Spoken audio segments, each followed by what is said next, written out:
सतरे कण प्रभु जगन्नाथंकर भी पेट व्यथा होता है। पुरी श्रीमंदिर में भक्त मैंने प्रतिदिन जगन्नाथ को विभिन्न प्रकार भोग अर्पण करती, किंतु गोटे दिन अधिक भोग खाइबा जोगु प्रभु जगन्नाथ पेट व्यथा है।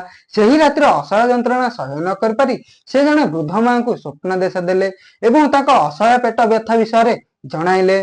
वृद्ध माँ जनक एसबू शुणी परदिन सकाଳେ किछि लिंब पत्र रस को नहीं श्रीमंदिर पहुंची थे, किंतु दुर्भाग्य मंदिर में ब्राह्मण माने वृद्ध माँ जन को अटकाई एवं हाथ में धरती लिंब रस को अपवित्र कही फोपाड़ी दे चरा माँ जनक कांदी कांदी घर को फेरी, किंतु ठीक से ही राति प्रभु जगन्नाथ पुरी राजा स्वप्न आसिले आ क्रोधरे कहले से भक्त प्रति होइथिबा अन्याय एवं असह्य पेट व्यथा विषय जणाइले।